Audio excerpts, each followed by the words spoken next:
तुम्हें पता है जब कोई स्त्री सती होती थी तो कितना इंतजाम करना पड़ता था। मसाले लेके पुरोहित चारों तरफ खड़े हो जाते थे, बड़े जोर से बैंड बाजे बजाते थे, क्योंकि जिंदा स्त्री कोई जलेगी, जरा हाथ तो आग में डाल कर देखो तब तुमको पता चल जाएगा। जिंदा कोई अपने हाथ से आग में जाएगा या फेंका जाएगा, उसकी तकलीफ तुम समझो।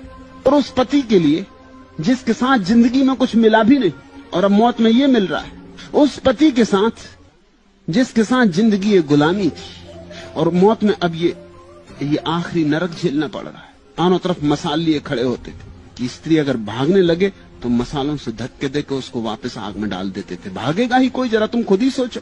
और इतना घी डालते थे चिता में कि धुआं ही धुआं हो जाता था, नहीं तो लोगों को दिखाई पड़ेगा कि स्त्री भाग रही, वो दिखाई भी नहीं पड़नी चाहिए। और स्त्री चीख पुकार करेगी, भयंकर चीख पुकार करेगी। जीवित स्त्री को आग में डाल रहे तो बैंड बाजे बजाते थे, नगाड़े पीटते थे ताकि उसकी आवाज न सुनाई पड़े।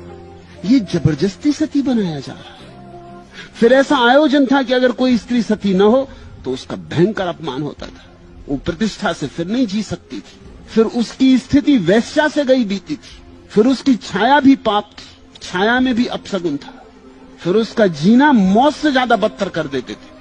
इसलिए मजबूरी में कोई यही चुन लेता था कि मरी जाना बेहतर है। ये सब धर्म के नाम पर चलता रहा है।